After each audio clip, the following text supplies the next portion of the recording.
Hey, y'all. We are about to get started with this live. It is going to be I don't know if it's going to be a long one, but it's going to be a good one, of course. We are discussing tonight about, do we really as a people want reparations? And I'm asking for me.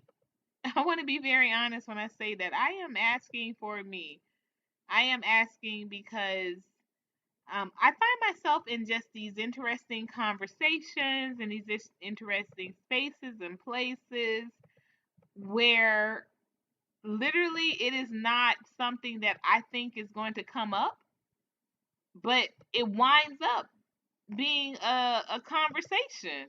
And also, what surprises me is that the people that I wind up talking about this with, it's not people that I would expect to feel like, or to have the opinion that they do in regards to the situation. And so it's kind of just really crazy that the more people, the more conversations that I'm having about it, um they don't go the way that I'm thinking that they're gonna go.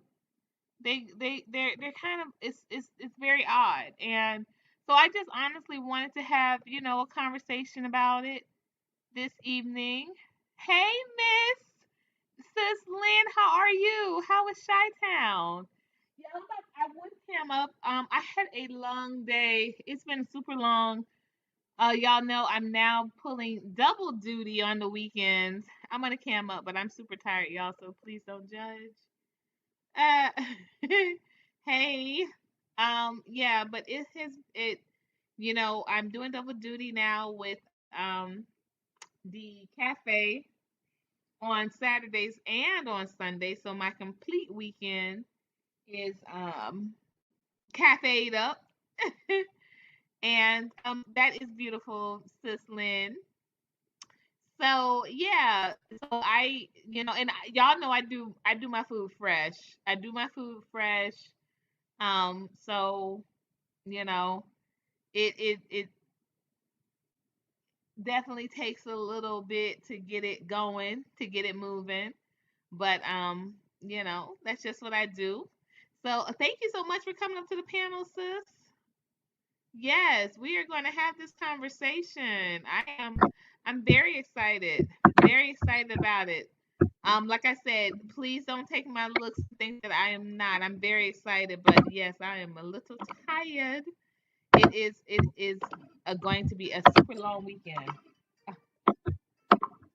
Let me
All right, y'all, I'm back. Y'all, I am so sorry. I got a call. I got a call and I had to take that.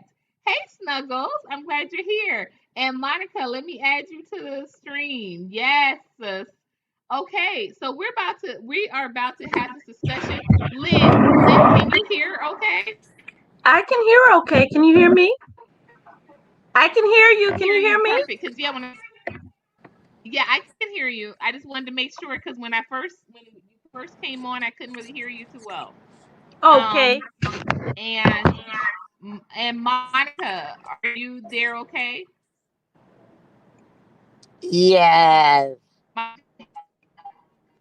Perfect. Okay. Sound like your mic was dragging a little bit.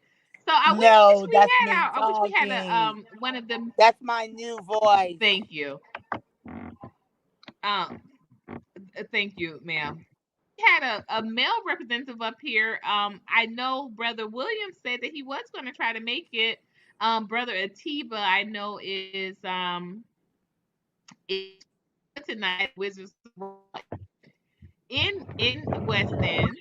So big shout out to Sillies once again for the Wizards of Raw event. I hear that it Oh, is how did that going, go? You talking about swimmingly tonight's well. event? How did it go?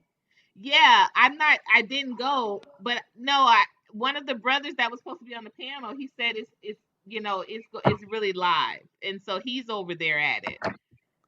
Yeah, I had the But Mendigo and I couldn't I finish wouldn't it. know. Yes, the Mandingo is quite the adventure. It was too big for me. But I understand. Yeah, I understand. Uh, the first time it was too big for me too, but that second time I got with it. So we are talking tonight about reparations, and is this something that we honestly want? The reason why I think this conversation is so prevalent and needs to be had right here in this moment, right now, is primarily just with being on the 100th year anniversary tragedy of the Tulsa massacre, to see that Joe Biden still, even with his quote unquote heartfelt sentiments, cannot bring it to himself to lead any type of legislation to organize or to instruct or to lead efforts in regards to reparations, and that there is not more of an outcry from us. That's I find that very concerning. And furthermore, in the conversations in the spaces that I've been having this same conversation or this when this topic comes up, I'm becoming more and more surprised in the lack of interest in in actually seeing reparations come to fruition. You know, we need a male up here, neophyte, so that would be great. If you would like to join us on the panel. Uh, so hello Africa, welcome, welcome. So y'all getting in here, y'all better know. Y'all better do it. Y'all are getting in here. Thank you so much. Brother Neophyte, I would definitely love to hear, a male's contribution to this conversation because it does seem to be more and more Mendigo. like uh,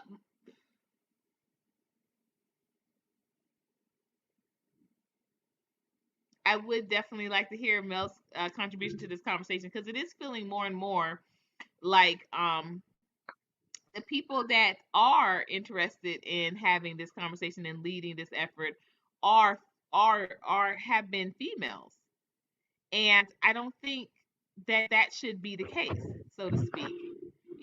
So you have to excuse me if that feels kind of awkward when I say it. It's true that it's truly the way I feel. Women shouldn't be leading this conversation by themselves about reparations, how we're going to achieve them, and the legislation that needs to be put forth to achieve it. I think that it has surprised me that more males aren't don't seem as hype about this anymore. And I definitely want to hear some take on that. I know some men that I talk to, a good majority of them, they say things as like, you know, we can create our own reparation systems right here, right now. And there's no argument for me in that regards. I agree to that as well. But what say you, Lynn? How do you feel about reparations? Is it something that is realistic? Is it a conversation that you find yourself having more or less now in this day and time? And what are some steps do you think we should take to achieve it, if any? Okay.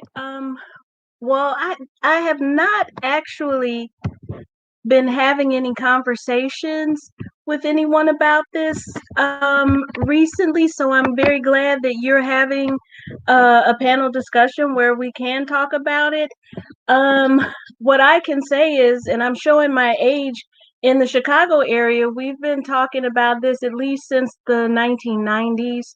As I recall, there was an alderwoman here named Dorothy Tillman, and she was doing a lot around that in the 1990s, and nothing became of it. Um, my feelings about it are simple. It's something that we deserve. We were injured. We were basically robbed, and we deserve to have something to help repair that experience. So I think 100% absolutely that we deserve it. But I think that what we're up against is the whole of Western history was designed to avoid this conversation and to avoid any reckoning with whether or not we were injured. All while this was happening to us, while we were being, kidnapped and brought here, they were writing a history that said these people are uncivilized, and it is to their benefit what we're doing to them. We're civilizing them, we're giving them civilization. We don't even know if they're fully human, if they have souls, if their brains or their skulls are smaller than ours, and all of these things. And everything in history was being written as it was happening to say that basically slavery and everything that happened after that was for our good. And I think so. I don't think that, you know, there was ever an intent to pay us for anything that we did. It wasn't like enslave you now and pay later. I don't think anybody intended to pay for that labor then, and I don't think they intend to pay for it now. I think no one intends for us to be repaired. They intended to injure us then, and they intend for us to go forward carrying those injuries in perpetuity while we continue to receive new layers of injury. So no one intends to repair us. Nobody intended to pay us. But do we deserve it? Yes. But is the system set up to say those group of people don't deserve it? They had Is this system set up to say we have no value, that you're inferior, so that when you come forward and say we have value and we gave value, all of history is to set up is has been set up to say these people had no value and they should have just gone back to where they came from, etc. So what do we do? I think if we look at how we got here, it was very violently, and no one intended for us to have rights that were respected. And and nobody is going to admit, I robbed you, I raped you, I stole from you, I took things from you that we didn't deserve. And in order to do reparations, to repair a people, you have to admit that you injured them, and they don't even want the real history told. So if they're, as we speak, in Congress saying we're not having this history taught in our schools to our children, they're already saying we are never going to acknowledge this history or its implications or its impact on you.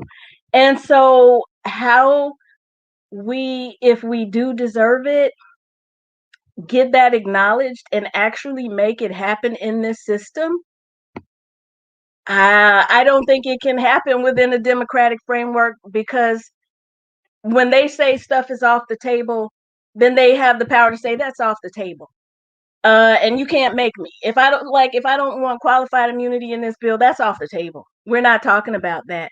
So, and you can't make me. So it's pretty much the mindset they have. So what do we do within this fake democracy to make someone do right?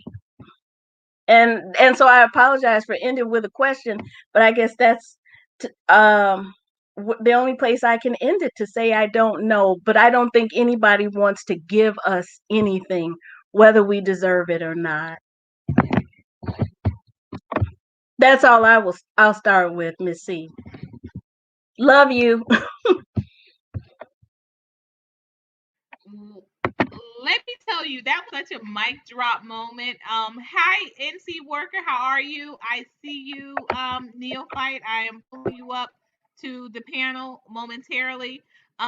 Monica, what say you to those very riveting words that Sis Liz shared?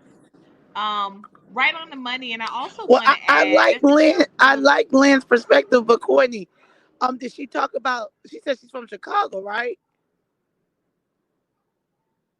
Yes, she is. And I Okay, wanted to add that because context to I content. think So the Evanston up rumor there, started. yeah, Correct. Evanston, the city outside of Chicago, is doing reparations. I believe Evanston I is heard there that. in Illinois Yes, that did the reparations with housing. that's Right, with the true. house. Right, but that's not real reparations. We know Oh, that. Right. okay, okay. Well, Well, do you want what would be considered real reparations? What would be real reparations would be real payment for 400 plus years of labor that wasn't compensated. And that would be in the trillions. That would be keeping it real. It would be an astronomical figure by today's standards. You owe us interest. So pretty You much owe us, almost like the Indians. yeah. They didn't get reparations though. They got the worst possible land. And Are the whenever Indians. They get a check, right? uh, they they got treaties that the United States continually breaks, and they got continually pushed off of land that the government said they could have whenever the government determined there was something on that land that they wanted or that they wanted to do with it. They broke the treaty. Those people have no protection, and I don't think they've gotten compensation for what they've been through. They may have been given a measure of independence in terms of their sovereignty. You can exist here in this space as a sovereign nation, but whenever the United States wants to interfere in their affairs, and to some degree it can. Right, right, right. Well, this is my perspective. I'm still doing some intel, some research, but I just believe that so much has been exposed through the COVID pandemic that now the rubber has hit the road, and there are forced to make things right for women, for black um uh, Native Americans, if you will. I have to say it that way. Um, it's just there's so much being revealed. We've been underpaid, overworked, disenfranchised, beat up on, and it's been exposed. 2020 has been revealed. It's the revel. It's been 2020 was what 2020 was. They gave us vision. 2020 vision. Yes,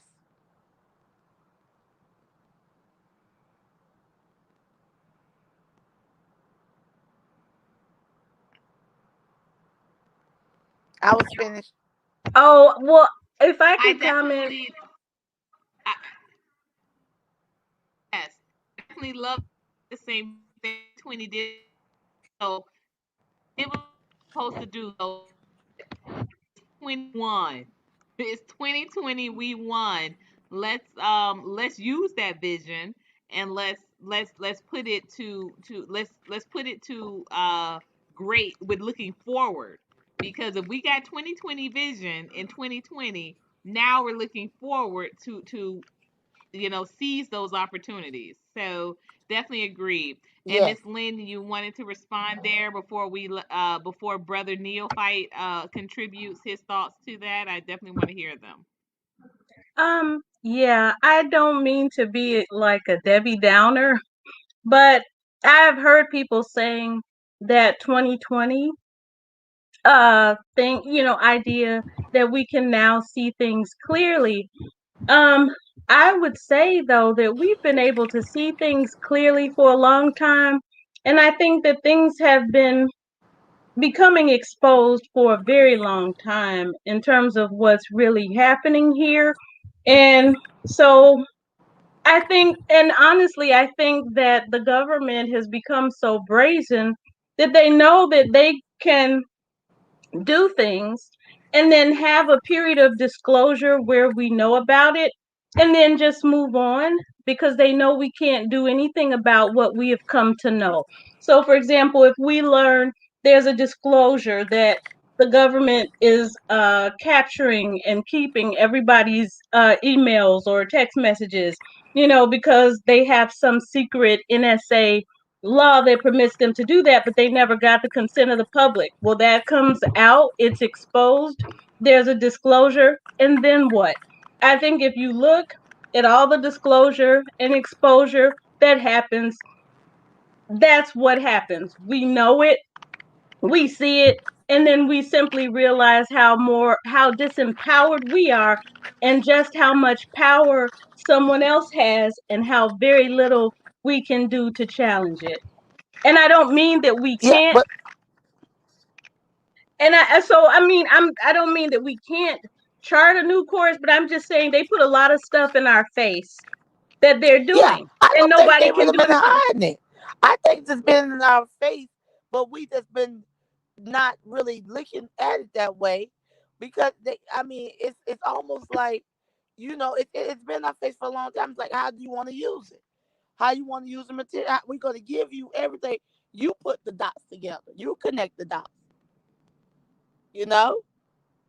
Um, but I do know that we've been programmed and conditioned for a long time. We've been brainwashed. We've been brainwashed, and it's like they already know that they already know what we all like and what we're gonna do because they've already preconditioned our minds. Yes, Yeah. I agree with you. It's up to us to determine what we can do with that information. Absolutely. I mean, we can't even explain. And when I'm gonna have this conversation, I know Courtney had this conversation that people they cannot explain why they get so excited about the president election and why we got so excited about electing President Obama, right? We wait in line for 8 hours. It's just so exciting to us. Yay. But then we try to mobilize that same group to go to a meeting. We try to mobilize that same group to come out and support us, and it don't even take an hour. But yet they brag about how they wait in line for 8 hours for what? What are you doing with that? You know what are you doing after you waiting those 8 hours? So it's almost like they don't see the importance of going to a meeting and of supporting something beyond the vote. They did their part, but that all goes for the conditioning and the brainwashing.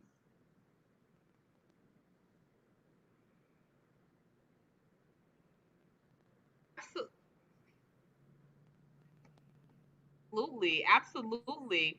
What would what do what's your response to what either one of the ladies are saying on the panel, including myself? What are some of our thoughts to contribute to this?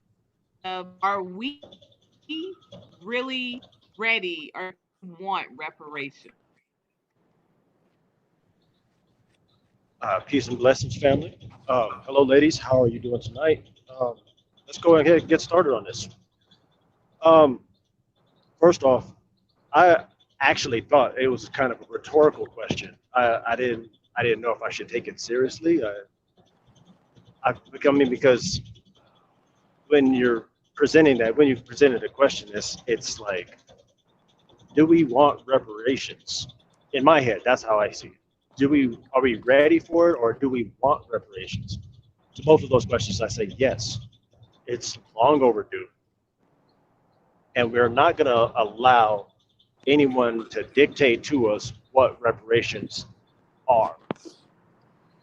They need to cut a check, period, point blank. That's the end of that argument. They owe us for all the pain, suffering, anguish, trauma, you name it.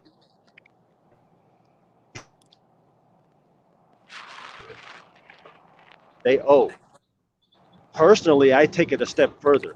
They don't owe just money in my eyes. And bear with me, brace yourself. They owe a blood debt because we didn't pay in money. We we paid in blood, sweat, tears. We didn't give up money for that. We bought a lot of our family members out of slavery to become free, to try to seek some sort of semblance of sovereignty, which they always put a trap or a speed bump or a full on wall in the way of us being able to grow in that fashion. They owe a blood debt in my eyes.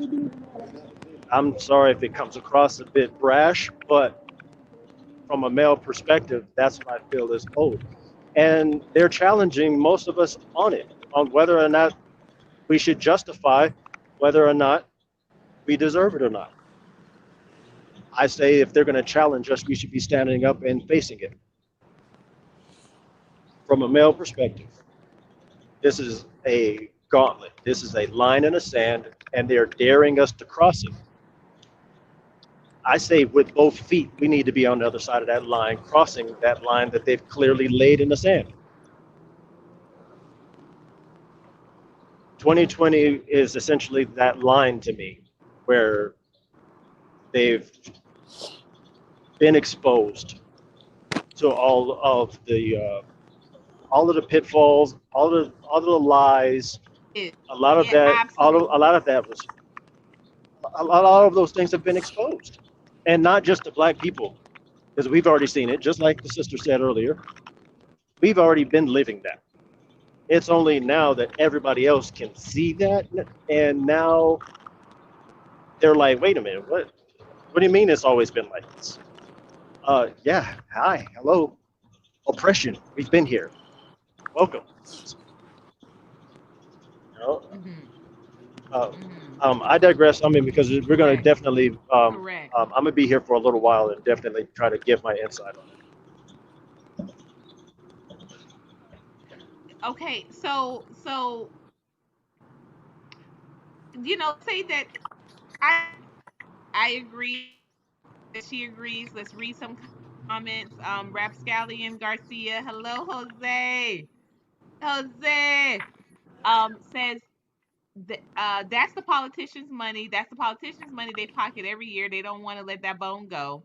Instead of giving all that money to foreign countries, they could easily help out every U.S. citizen. Mm. And Brother Bakari says he would have loved to have joined the chat. However, he is in Mississippi for his son's graduation. So we want to say congratulations to Daddy Bakari and our Baba Bakari son. Congratulations. And I definitely would have been on this panel. But let's get into it because I love that energy. And let's definitely get into it. Um, Agreed. Lynn agrees. I agree. I think that that is something that is a sentiment that is on most of. I think most people that are about reparations, that is definitely a shared sentiment. It wasn't just about money. So when people say all the time, well, you think that they just gonna write a check? No, I don't think they're gonna write a check. I think it's like what Lynn said, but I think it's also is it goes deeper than that. and this is what Neophyte is alluding to, is that the debt that they don't want to pay is the with their blood. That's the reality. I think if it came down to money or their blood, they would easily give the money. But what they really are fearful of is receiving the same type of treatment that they literally dished out for hundreds of years.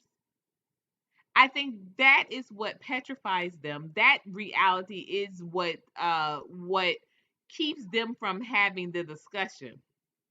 Because someone taught me a long time ago. One of my teachers, she said, "Don't ever, if someone asks you if you would do something for whatever, don't ever give a price on it, because you give them control to move that line." So saying, "Hey, we want reparations," saying to them, "Hey, we want it," and letting them decide, uh, "Okay, we'll give you this instead of," we're on the wrong side of this. We're on the wrong side of this. I think that it should be us that are absolutely leading this conversation, leading this legislation, and leading this demand. Not an ask, a demand. What are we willing to do to get reparations is the question.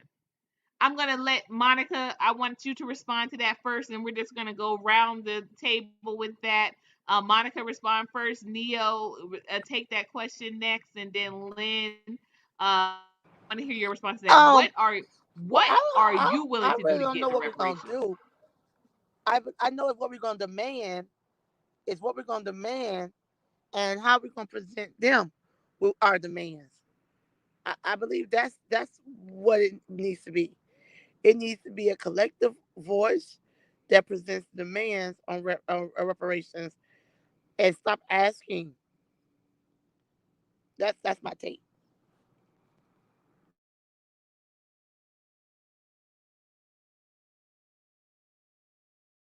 Did y'all hear me? Oh yeah, I heard you.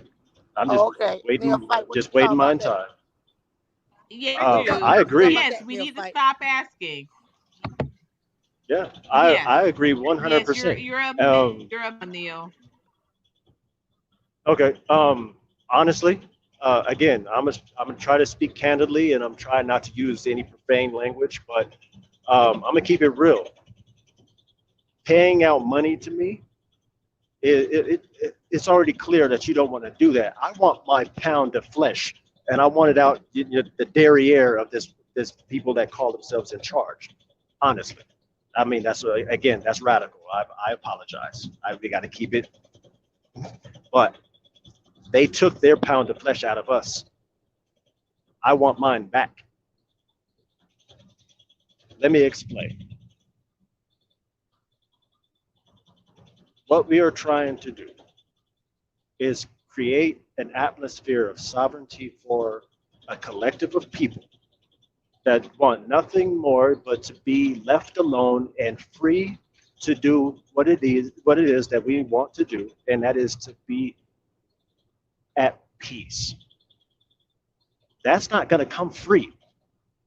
They made it clear that they're not going to make it easy for us. All we want is Greenwood back. All we want is Rosewood back. We want Watts back. We want our own place, right? We're this government's illegitimate children. We want our own room. Is that too much to ask? Huh? Mom, Dad, Governor? I'm just saying. We we just want our own space. If we're going to be in this country, which they're forcing us to stay here, I mean, they gave us Liberia. We see how that turned out. All we want is our own space. There's plenty of country to go around. Why is it so difficult for us to be left alone? You don't want to give us reparations? Okay, fine. Get the hell out of our way then. Stop putting all the red I tape think and insurance fraud and housing market bubbles and market crashes, just leave us And alone credit. for a minute. And Yeah, and credit, credit geez, the requirements. redlining, Yeah, yeah. credit requirements. It's They ridiculous. raised the property tax on us, and then they decrease our homes, and now our homes aren't worth as much when we try to refinance, sell, or anything of that nature. And then they imply eminent domain when they want to plop a freeway on top of our communities. I mean, Wow. just get out of our way and we'll be fine. We can rebuild. We have the talent, we have the skill set, the brains, and if left to our own devices, we would definitely thrive like we always have and always will. But we clearly see that there is a foot on our neck. We clearly see that there are obstacles put in place to keep us from being able to accomplish that. Why? Because we would literally leave everybody else in the dust if left to our own devices. We did before. That's clear that we've done that. Our ancient ancestors did that, left everybody in the dust. I honestly think that they're definitely afraid of being left behind if they left us to our own devices. I mean, that's personal opinion. I digress. Well, let me tell you, Rapscallion said demands have to be backed by consequences. Hit them where it hurts, their pockets. And I said, hit them where it hurts, their gut. Honey, no. Well, not just like I think Hit it them has to in be their a three mandingo. pronged approach. Uh, Wait a hit minute, them where is in the this? Where is Mandingo. this Some of going them here? they have a Mandingo. Uh, don't even ask me, yo. white But white white the thing folks of it are is clearly that lacking the in that things that department. affect So I them don't. the most in the Mandingo, agree. The thing that affects them the most, let's be honest, is loss of green, loss of red, or loss. The green, of course, is the money we know. The red is the we know, and their privilege. The white is Brother Pado Star. I was hoping that he would be able to make this panel tonight. He has not pulled up yet, but this is a topic that is very near and dear to his heart. Because as he states, black supremacy is the only solution to this dangerous disease of racism. Black supremacy is the only solution, and whiteness is an assignment. It's not something that you're just born with. It's an assignment. Okay. Brother Bakari, I'm going to highlight that. You know, I love it when you talk like that. You know, I love it. Internal reparations before anything from anyone else. You know, I love that. I do love that sentiment because that this is something that I just witnessed firsthand. That when COVID was starting, I looked at how the white businesses in Coconut Grove, Miami, Florida, how they supported one another, how they made sure, hey, you got to close your doors. We'll still move your product. We can still, we can make some type of combo where they can still get your baked goods, and because my restaurant is still open, my space still open. Everybody can park at my space instead of having it because this street was closed down and they can't go to this place over here. So even as um uh even as these forced closings were happening, they were done in a rotation, and these businesses that were affected, they were rotating out the support of one another. Now with the black side, I saw something totally different. I saw them not communicating, not talking to one another, and I saw their business close immediately. So internal reparations, this is very true, Brother Bakari. Thank you for saying that. Um, there's a lot to be said about that, about our infrastructure, economical power, with us supporting one another as opposed to waiting for though waiting for those grants or waiting for those handouts. We could actually, there are enough black businesses. I believe it was Dr. Claude Anderson who shared this research. It was even more than a decade ago, that there were literally enough black businesses to keep the black community afloat if we only did business with one another. Imagine the black people if we didn't go to Chick-fil-A. And yes, that's heavy on my heart today because man, in the space where I have my cafe, it is a food mart that is not too far from a Chick-fil-A. And literally, one of my well, not patient, one of my partners, he had gone to Chick-fil-A and said that he was just in the mood for a milkshake, and he knows I don't do the milkshakes because I'm all plant based over there or over here, And I said that doesn't make sense to me. And he said, I know what you're saying, but I had a taste for it. And I'm saying, do they care what they have a taste for? No, they're gonna support their own. You would get fired. Literally, it says this in the Chick-fil-A handbook. You would get fired if you are caught eating at another restaurant. Whether you are on break, your day off, whatever. If you are caught eating at another restaurant, you will be fired. You can come pick up your last check. This is in their handbook, y'all. So when we wonder how Chick-fil-A gets to be their beautiful powerhouse of a self, know this. There's no fraternizing. There's no fraternizing. This is in their handbook. So we got to have that same approach. We've got to be just as militant, just as strategic, and just as serious. Internal Uh, reparations are a thing. It's very real. You're right. We got to be just as serious on. Yeah. if Yeah. We got to be just as serious. You're right. now, as a truck driver, if I told you where Chick-fil-A gets their chicken from, you probably wouldn't eat there anymore. So, yeah, I'll spare you guys that. Why? Share it with us, please. Yeah, different It businesses barter and help each other out. Absolutely. I am highlighting that statement. You're absolutely right, Jose. Lynn, what do you think, what are you willing to do for reparations? Where do you think this community culture and the diaspora should move forward on to achieve reparations? Should we go Well, to war? Are we prepared to do that? I definitely think that, you know, we're an unprotected group of people, and pretty much, or just about anything that anybody wanted to do to us, they did. And I don't think that, we can do anything without being able to protect and defend ourselves. I think Malcolm X was very clear about that. Um, so, I mean, I certainly, I don't want to sound like I believe it can happen, but certainly, I mean, why can't Black people talk about warfare?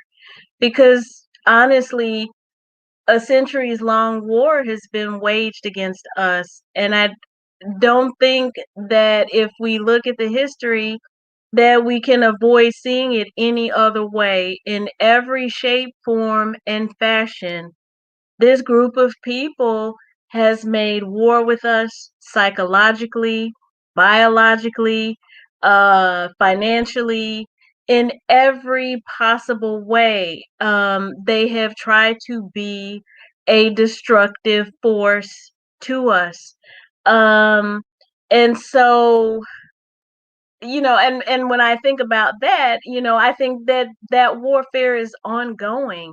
Every decade you can go back in each decade and see in what way war was being made on us as a people. Were they flooding the communities with drugs? Were they promoting music that would cause the youth to follow a destructive route and maybe turn their rage or whatever on each other, and destroy themselves, and you just go back, were they imprisoning other people who were trying to fight for different causes? What were they doing? I don't think you can go back any decade and not see something very severe that was happening to us collectively. That's was not a form of warfare. The music, the entertainment is warfare. The food and the water that we drink or whatever, it's warfare. And so if we don't recognize that, then of course we will say, well, we got to protest, we have to appeal to their better side or their better nature and that sort of thing. But if someone is outright making war with you, there's nothing to appeal to. They have created a system where it is ironclad, that it's structural, that they have to have all the advantages and we have to be the group that is the most disadvantaged. It's structural. They need that not only financially and economically, but they need it psychologically, because psychologically their whole identity would collapse if they did not have a group of people that they could regard as an inferior. Their whole psychology would collapse if they did not have some false setup globally that structurally reaffirmed the idea that they were better and more deserving than everyone else. I don't think they would know how to exist psychologically without that setup. They need that. So, yes, I believe in warfare, but I also see what's happening. When we get guns, we turn them on ourselves. Our mentalities have been so infiltrated that we turn on each other more often than we turn on anybody else.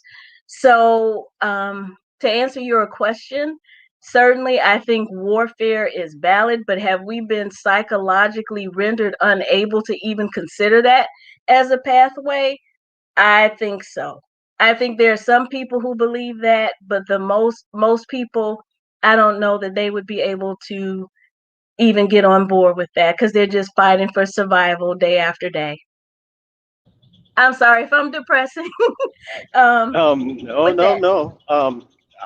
There's only like maybe two things that I would push back on with you, Sister Lynn. Other than that, I, I, I like what I'm hearing. I agree. I'm all for the business. I want the smoke. I think you're absolutely right.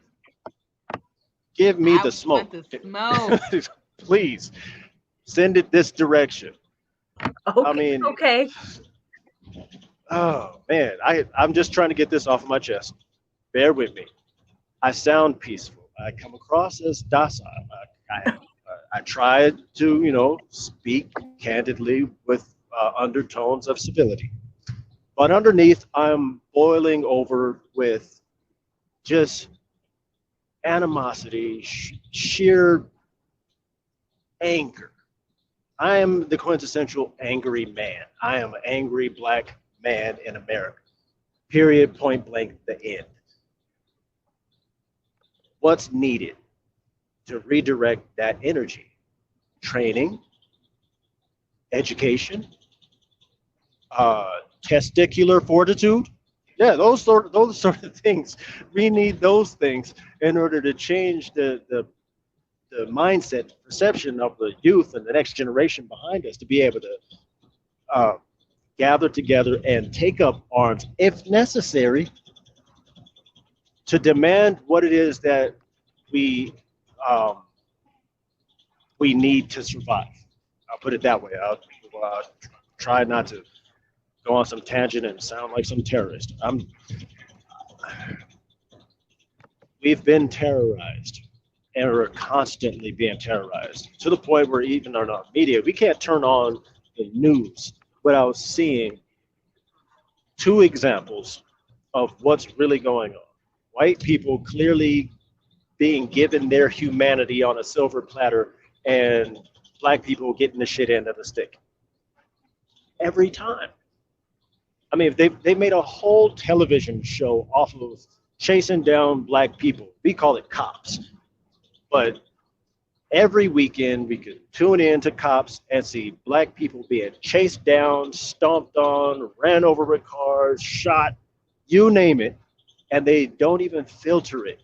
They don't even put one of those blurred screens out on the people's faces when they're showing black people being terrorized by supposed protectors of the citizens.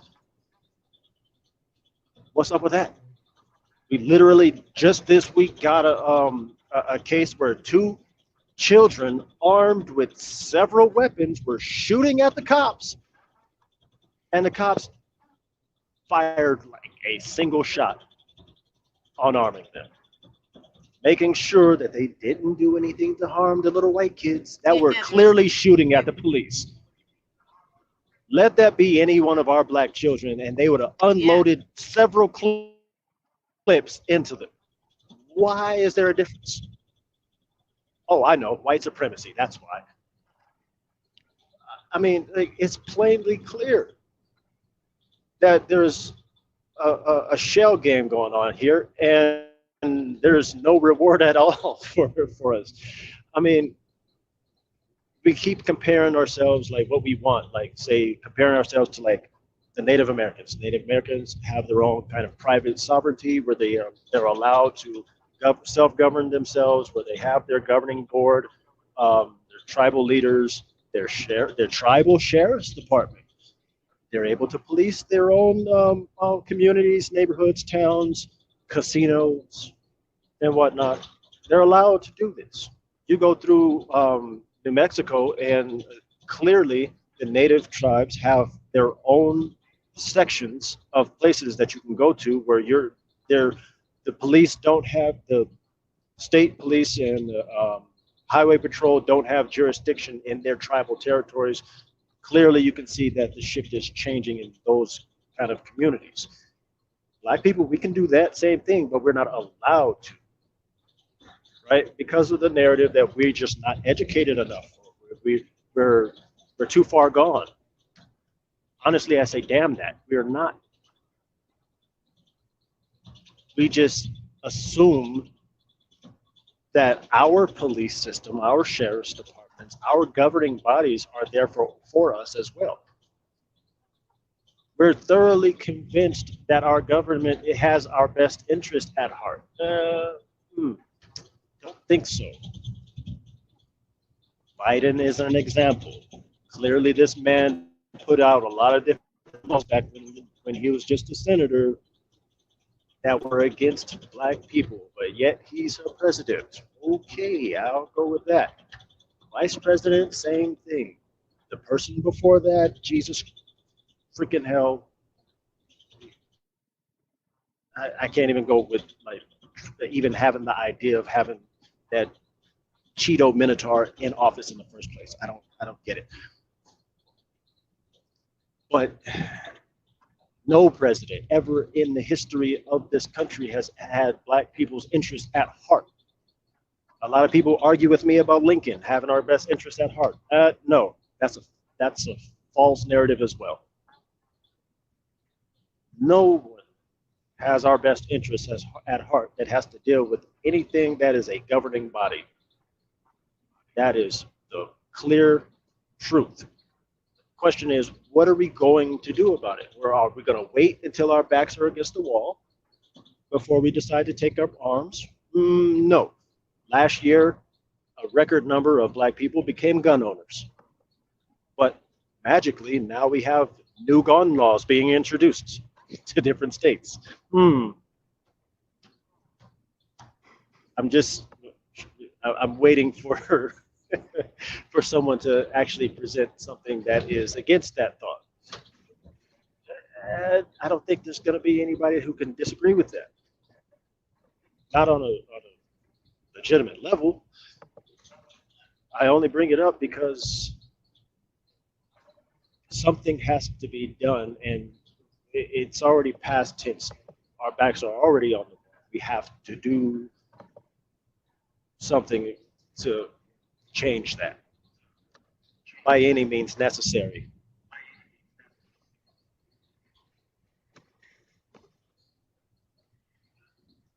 That would be me where do we digressing. start? I definitely hear you. Where do we start? Uh, Lynn, do we start with legislation? Do we start with if we take the internal reparations approach, as was stated, Jose actually shared some things in regards to forming LLCs and purchasing land.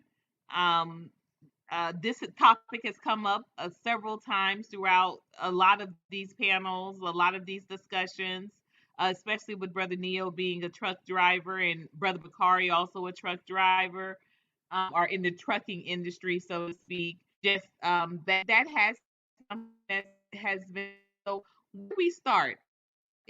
We just four of us even on this panel are saying, yes, we want reparations. We want to achieve that. Where do we start? I'm going to start with you, Lynn, and then Neo second, and then Monica. I want to hear your thoughts on this. Where do we start, Lynn? Well, I think the things that you just mentioned, I mean, I think that we should start as in many directions as we possibly can. So if that is internal reparations and how we can support each other in businesses, we should be doing that. But then we should also be doing other things, in terms of making something legislative happen. As you know, I was very supportive of Gary Chambers out of Louisiana because he had reparations on his agenda, and I thought that he would be a national voice. Um, However, he hasn't given up. He's still going across the country to support other candidates, and I think we should keep our eye on him since he supports that, and look for other people who are actually running for office who support that agenda, and so they may have some political power at a particular level. Maybe they're a mayor, or maybe they are a senator, or maybe they get a seat somewhere. We should definitely try and figure out who those people are, who have that mindset and who also want to hold public office like yourself, and work with those people to leverage whatever power they have within that structure to get support for initiatives that are sort of reparations in nature. What can we do to set aside certain things for the community, etc. So I think we can do both at once. But I think one of the biggest obstacles we've always had has been psychological, has been miseducation about how we do things.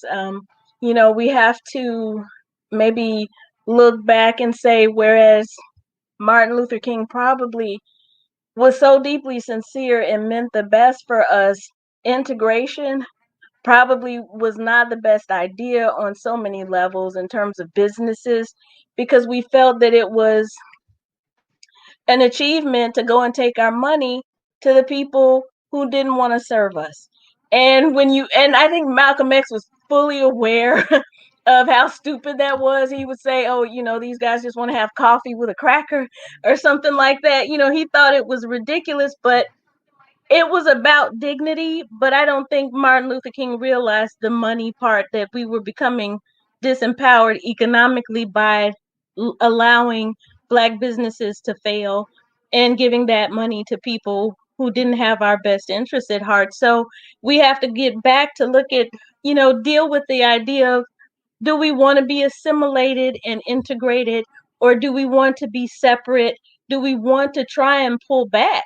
We took that huge step forward with integration, and a lot of people don't want to move back from that. They want to be American. I'm an American. I want to be a part of this system. I want to be fully integrated in it, and I'm not going back from that. So um we would have to address our mindset and have a unified mindset. That would be a place to start, which is what you're doing, trying to figure out, what do we want to do collectively. But so I would say, just to sum up, looking at our mindset and trying to create a unified mindset and objective that we all can on. Can we all agree that we should be supporting each other's businesses and that we should be going out of our way to do that.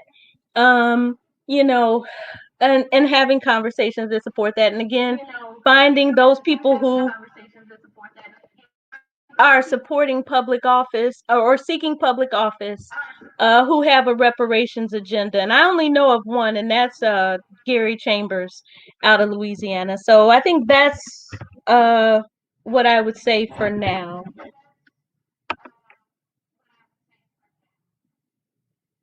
Well, I also left some information in the chat. The Uh, Mahali Party once again, actually does have a platform that addresses reparations, and actually all of their candidates. This is a part of their platforms.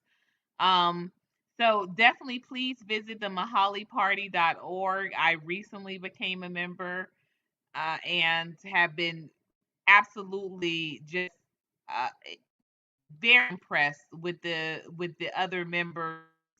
You know, we have Monday Zoom calls, sessions on Mondays, Tuesdays, and some Thursdays, depending on what is the topic of agenda. And I am so sorry. It's a little around here, y'all. But at any rate, please visit the mahaliparty.org. Just in the short period of time of me networking with them, they have just been phenomenally um, uh, informative as well as helpful with organizing, want to invest, that want to build, people that also want to educate and help you and support, you know, you with your efforts, whether it's community leading. It just it's really surprised me and has impressed me, and I'm so excited about being a part of them. Um, yes, JL was on the live stream, and we're going to be doing more. We're doing a service through doing through melanatedpeople.net. That's another space to get into to start having these discussions and having them be uh, instrumental. Y'all, I tell you, I just hate to continue to have the same conversation over and over again. I want to, um, have these conversations. We're coming up with some actual tangibles, some takeaways, something that we can do right here and right now, moving this conversation forward, and actually action items. That's something that's very near and dear, to my heart, to have it be action items. What can I do today? If you all get emails from me, and anyone in my, not just the panel members, but anyone in the room, if you get emails from me, you notice that there's always an action item, whether it's a petition to fill out, whether it's a website to go visit. It's always an action item. It's something to do. I don't like to just, I am not a friend that you, I always just tell people I'm the wrong friend to give your dreams to. Because you give your dreams to me, I'm gonna make you so mad you told me your dreams, because I'm gonna always be like, if Lynn, you tell me you want to go to space, the next time I see you, I'm gonna be like, Lynn, you know NASA, NASA has this program going on, right? They, you can fill out this application, you could be a part of this program. I am the wrong person to give your dreams to, because I am going to hold your feet to the fire, iron. It is always going to be something to do. I'm going to remind you of something you said that you wanted to do if you and I are communicating and we're rocking and we're really building. And I tell you, I don't keep friends just to say, it's another number on my list. You know what I mean? I keep people around that encourage me, people that impress me, people that inspire me, and people that I truly would want to engage with, whether it's on the boards, beyond the boards. So uh get you those type of friends, get that type of network that's about it, that wants the smoke, as Neo would say. And thank you, Monica. She said she had to leave for the night, but she said I'm doing a great job. I thank you. We are looking forward to an awesome going to a commission meeting this upcoming Tuesday. Monica is leading efforts here in Atlanta, Georgia, to stop evictions, statewide. And that's really what it is. That's really what it is. This is not something that we are suggesting. This is not something that we are asking for. This is a demand. You cannot tell 1.4 million people that it's time for them to have been to be over what happened for literally what has been happening for now 14 months, to tell them that they should be well able to pay rents now. Once the moratorium lifts, property managers are asking for 100%. Get this, y'all. They're asking for 30%, 40%, 50%. They're asking for 100% of what was not paid during the moratorium. It's legal because they own the land.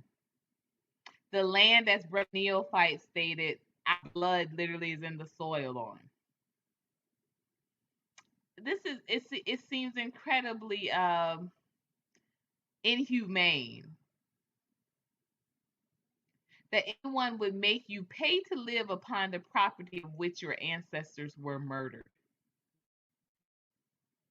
But that's what we are asked to do. That's what we are made to do as Americans, as Black Americans. This is what we're being forced to do. Pay to stay on the same property that your ancestors have died upon.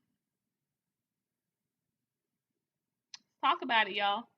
Let's talk about it. Hey, African United Forest, what are you doing on here so late? Oh, I forget. Now that you're back in Africa, we're good with our timing.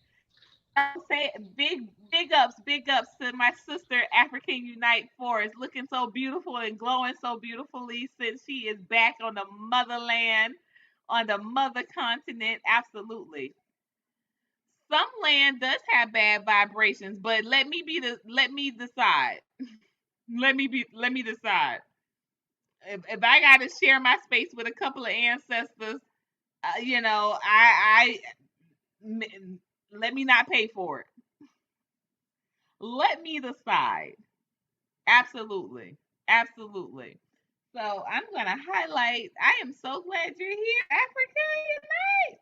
That's my sister, y'all.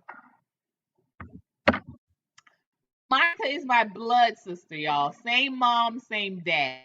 Monica's my blood sister, but my Is she really? by the blood, but not my blood sister. Yes, Monica is my blood sister. Oh, okay. I didn't know that. Yes, she she precedes me by 4 years. We shared Oh, it. We shared a room for about 5 years growing up because okay. the oldest always got the room by themselves. So as Mm-hmm. since I'm the youngest, we rotated out, but she and Okay. I shared a room for about 5 years. Yeah, Oh, yeah. wow. But All yes, right. but she's the closest in age to me. I feel like I Yes, should have same paid mom, her same more dad. respect. But I feel like I should have paid her more respect. I didn't know that was your sister. my she is, but Monica was joking in the beginning. She was joking in the beginning. She did get serious with her conversation, but she was joking in the beginning. But she is a force. She is y'all. This dang mosquito slash gnat is just driving me crazy. But she is a force. She leads efforts in eviction prevention here in Atlanta, Georgia. Mm. She is a campaign strategist. She actually wrote my campaign when I ran for office and was a council member in Coconut Grove.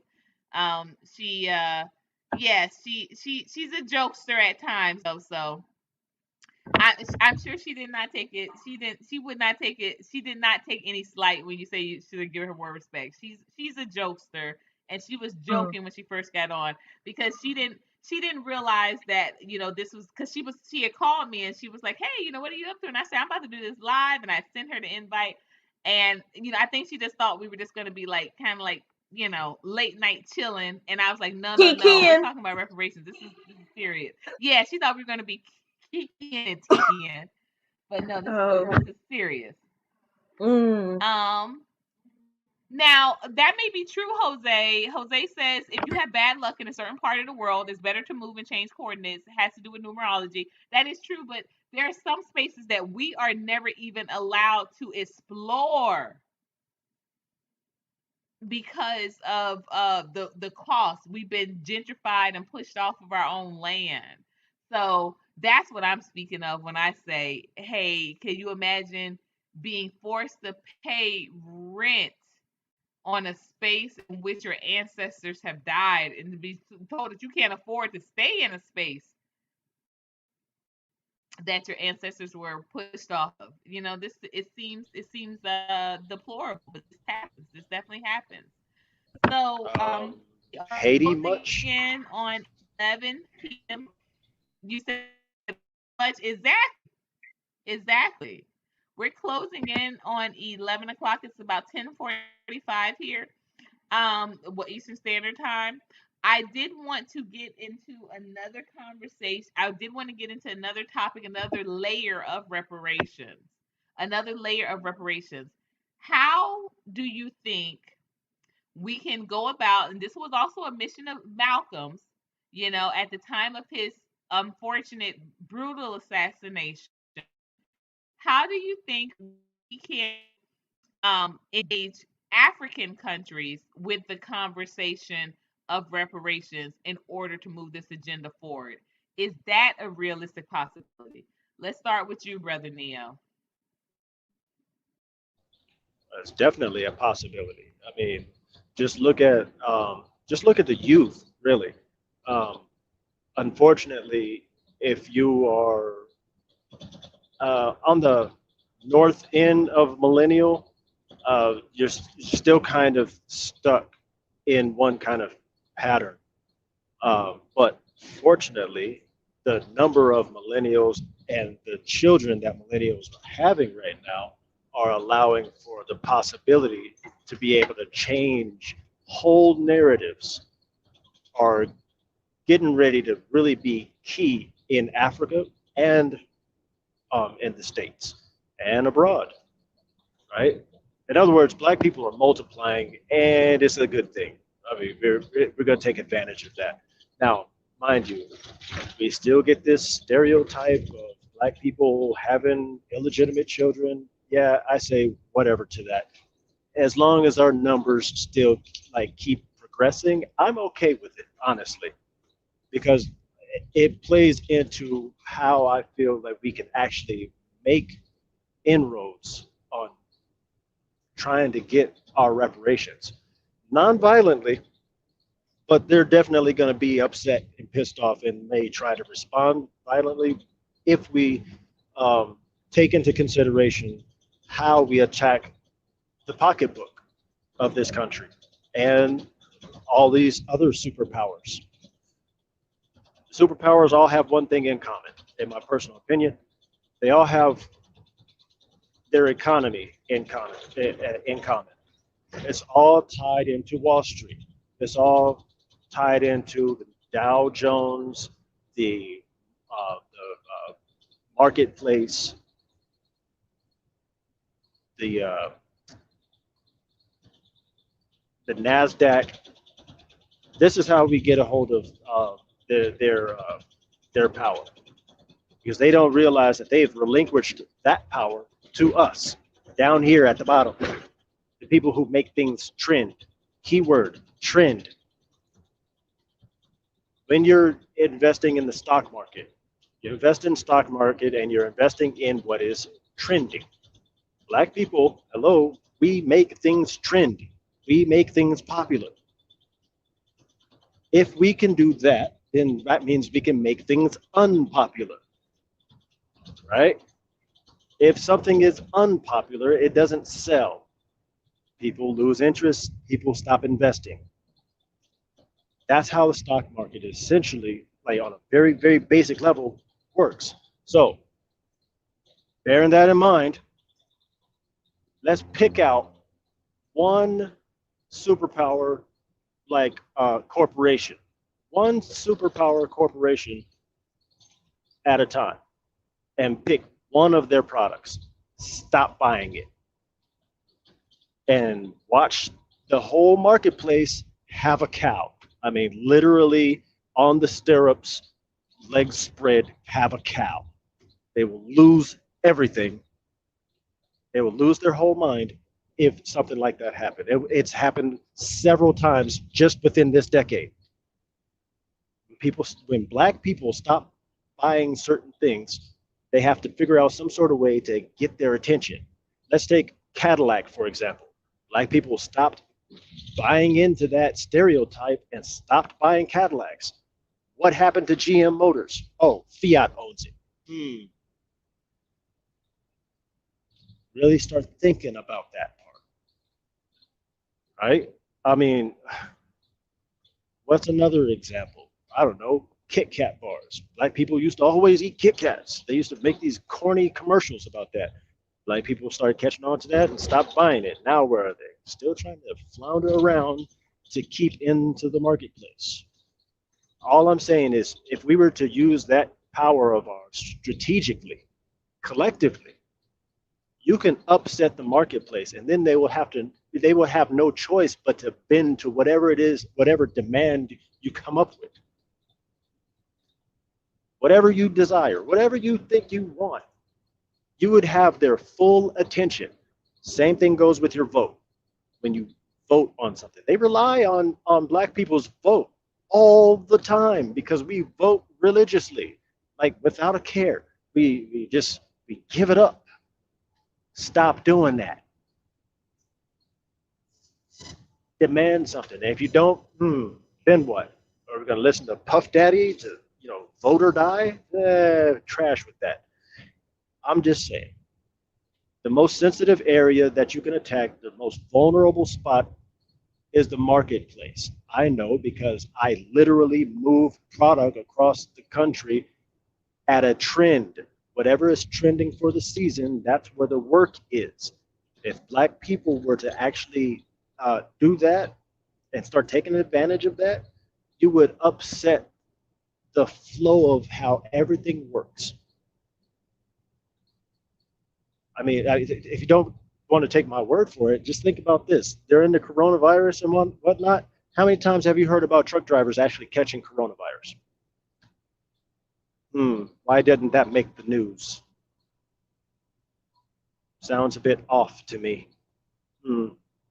Maybe it was because FEMA had already commandeered most of our routes to move PPE, protective equipment, to strategic spots. I know because I have the paperwork.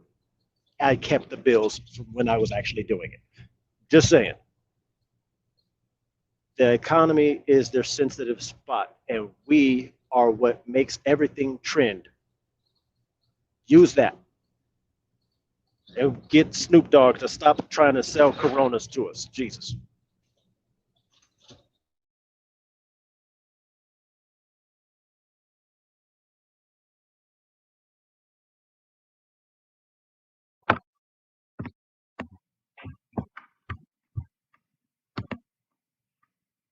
Sis Lynn, Oh, your thoughts on the sorry about that. I kind of ended abruptly.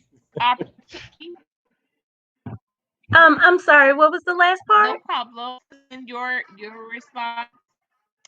response on the opportunity or the possibility of engaging African countries in this reparations pursuit here in America.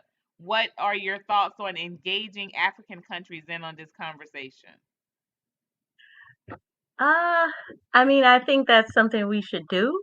I think Uh, s- in some ways, thanks to YouTube and a lot of the African diaspora repats, that some of that is there's probably beginning to be a groundswell about that, like with people like Juliet Ryan and Blacksit.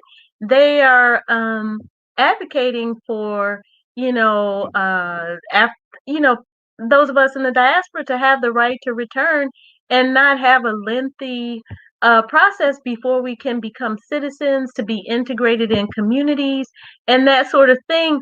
And I think along with those kind of activities that are beginning to those kind of conversations that are beginning to happen, um, I think definitely we can begin to have encourage conversations about what responsibility, if any, does African leadership have to the diaspora? I don't think they necessarily see us as theirs maybe in some countries, or maybe they haven't really considered that. But I certainly think that there's plenty of room to have that conversation for them to say, um, is there some way that we can be a force for this group of African people, because I think we're different as Black people from most other people in this world, in that when they come to America, yeah, they may be, a hyphenated American, they may be Asian American,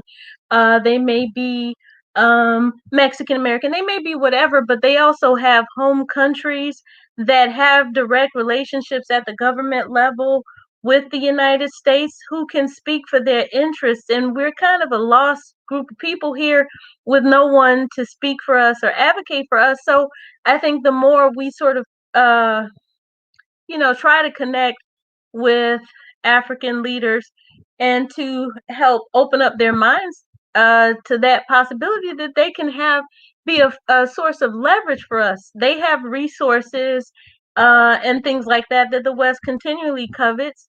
And if they wanted to leverage any of that on our behalf, they could, but being honest, they don't very often leverage that on behalf of the people that are actually on the continent. Very often, it seems like every week there's a story coming out where they're selling something that they shouldn't be selling, like selling, you know, uh, the coasts, somewhere in Sierra Leone or whatever. So they have a lot that they can leverage more than we do as people sitting in North America, to say, hey, you don't get this if you don't do right by those people. So we should definitely try to explore that angle, that you guys have the most power probably of anyone to set terms to say you've got to give reparations to our um diasporan Africans. So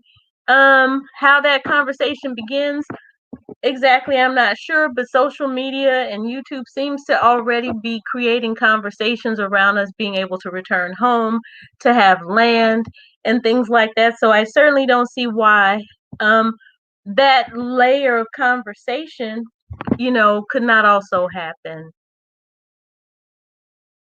And if I can, I just want to say to Neophyte, I just want to say I agree with you, about um, you know that we can cause things to trend, and we can withdraw our support for things and impact their pocketbook. I think that's how it was done in the 60s with a lot of things like the bus boycotts and things like that. We can be very impactful on various levels if we withdraw our financial support.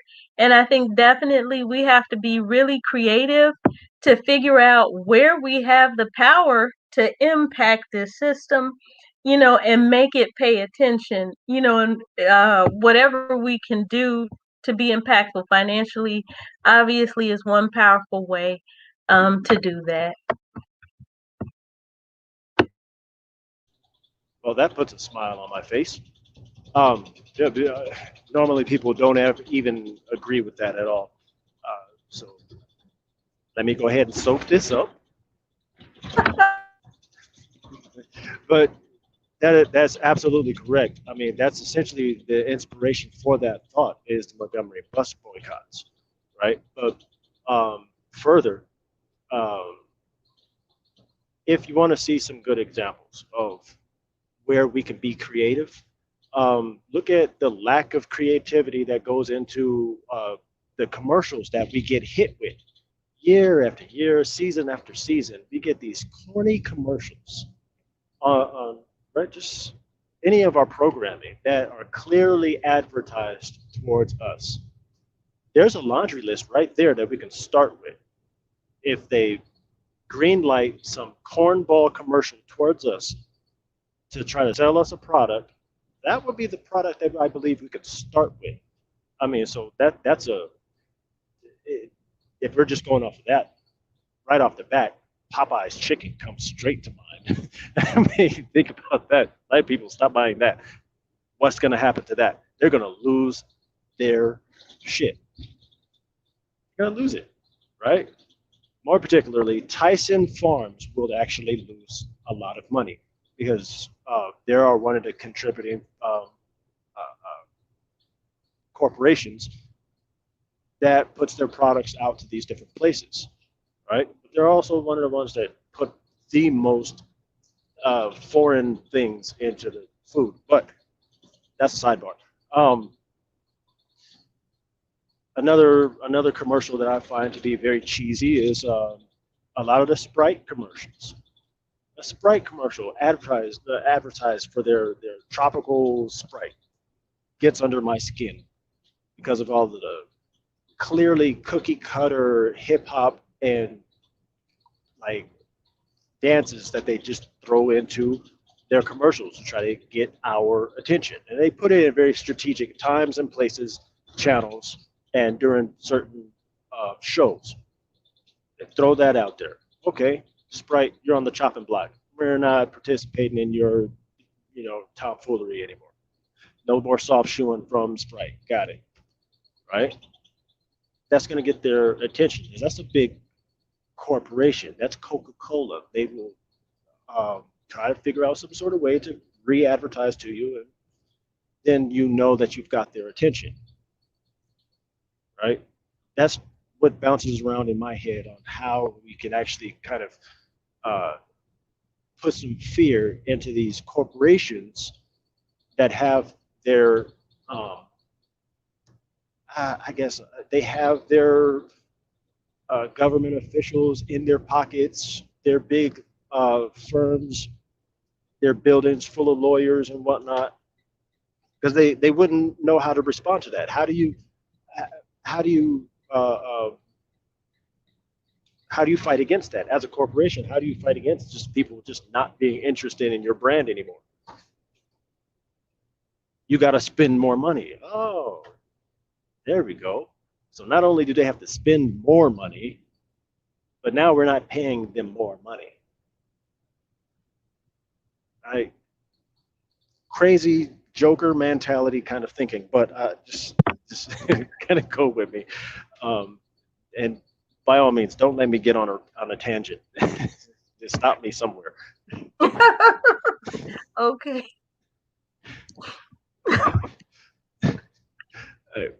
But yeah, I'd like to be able to bounce a few things off of you if I could. I mean, pause. Yeah, don't want to be offensive or anything. I'm married, but I like where you're going with a lot of your thoughts. Your thoughts are definitely on par with what needs to be taking place right now.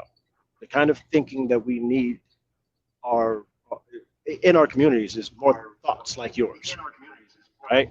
Militarize, get organized, uh, don't stand for any more BS. Yeah, just let's go. Let's continue this conversation.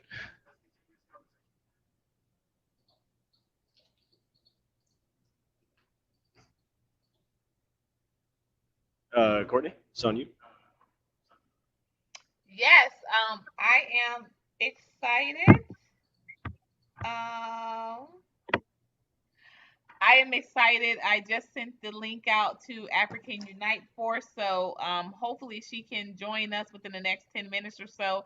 As you all know, my weekends are crazy full due to um, the cafe being at two spots now over the weekend, and that's both Saturday and Sunday. So we won't be on here for too much longer, but I have been I'm very excited about the conversations that we're having.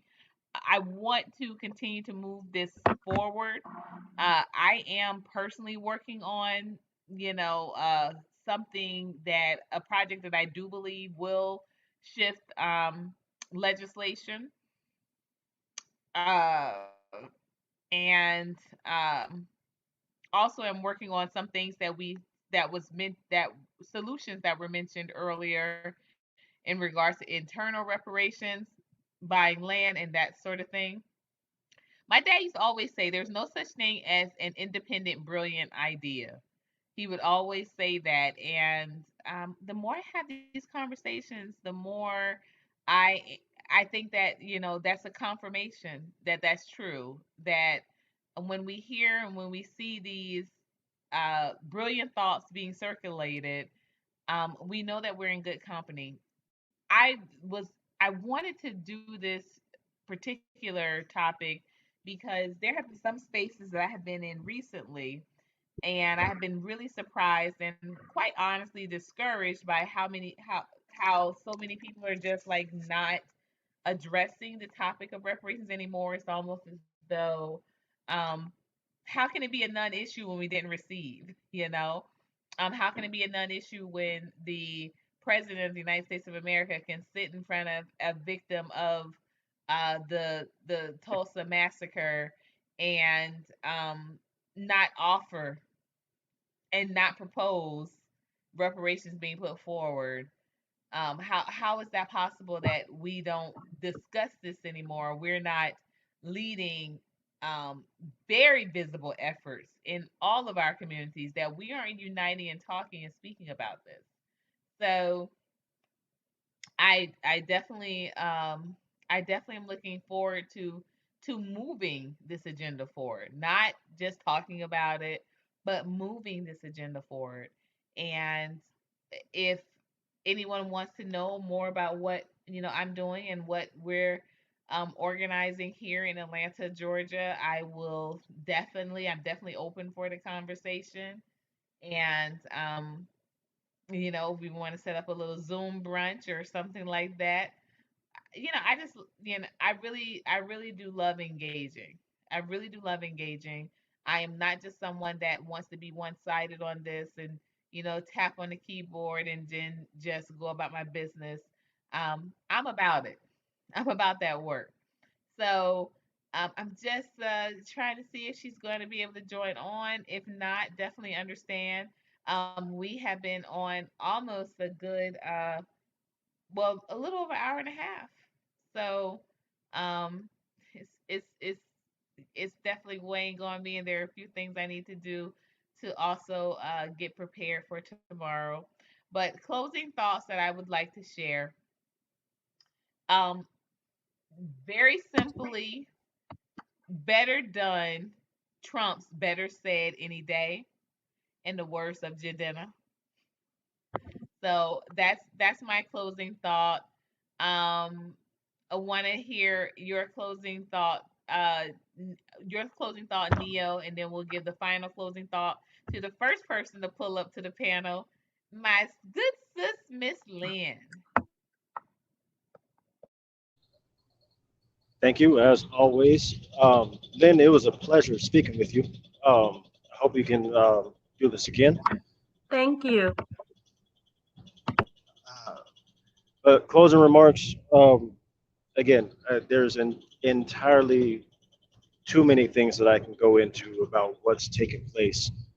Uh, I'm only praying that a critical mass of us are starting to catch on and see this clearly staged propaganda that's going on right now. I'm trying to see whether or not if we have collectively the gall to be able to actually stand up for what we know is right. Reparations being clearly one of those things. Um, I also want to bring to everyone's attention that if you need an example of something you should be upset about, just look at what's going on in Louisiana, where they're literally trying to move the, uh, the city hall into Congo Square, of all places. Congo Square is one of those places where we were given an opportunity to see what freedom was. Congo Square is one of our ancestral places, and they want to put a parking lot on top of it. You should be outraged. This isn't the first time that they've done this, but this should be the final straw for most of us.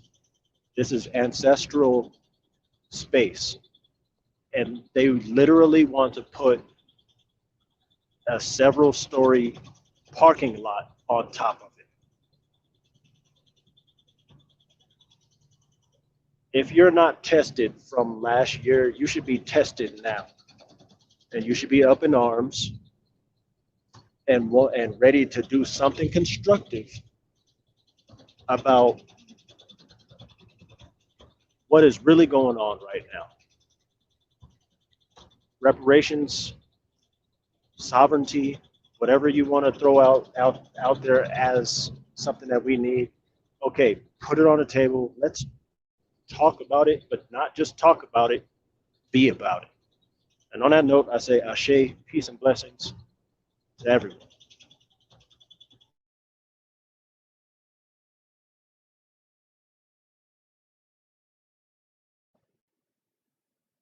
I want to welcome to the panel my beautiful sis from the motherland. We are still going to go in the order that I proposed prior to her coming on. So we're going to let African Unite Force contribute to this conversation regarding reparations. Where do we go from here in our closing thoughts? And then closing us out tonight will be my good sis, Miss Lynn. But let's please welcome to the panel African Unite Force and want us to definitely have our ear to hear her thoughts in regards to reparations and how we move this conversation forward. Hi, Sister Courtney. How you doing? Hi, everyone in the chat room. Lean and Glowing, sis, glowing. yeah. Greetings to everyone. Hi. Yeah. So, my thought on reparation, as regards our people, from the diaspora. The thing is, we can like, for me, I think we keep asking, these people, our oppressors, if I have to use that word, to pay reparation or to give us reparation. It's like beating on dead horse because it's like that is not even going to happen. Now the thing is when it comes to us as Black people, it is almost difficult for us to get certain things that we want because we don't work on code, and for the most part we work based on our emotions and feelings, and we make these approaches through that, and we don't have results. So we need to come to the point where we start talking to each other on code, where we start, working for ourselves and doing certain things for ourselves. Because the more we keep, asking, begging, you know, the more they feel more powerful, like we need them. So the thing is total separation and getting things, done for ourselves. Otherwise, nothing will happen. So because you do not ask your oppressor for something, you demand. So all we've been doing is asking and begging. Either we're begging for a seat, in their whatever association, or we're asking to be accepted, or be treated like one of them, or seen as one of them, and all of these things. And that has not gotten us to nowhere. So we must work on code, and we must be people of actions. There are certain times we are not realistic about our situations. And that is why when I talk the way I talk and I'm addressing our people and I'm talking to our people, I'm like, look, I'm not at this point, It is quite exhausting to always talk about third parties and bring outsiders into any conversation that has to do with us. Like it's like we are losing focus. We cannot even concentrate on ourselves and actually have a plan, do something for ourselves, and actually take actions and go about it. Because every other group of people, because the only place we actually, do these things is on the internet and on YouTube and on all of these platforms, which pretty much like, it will lead us to nowhere.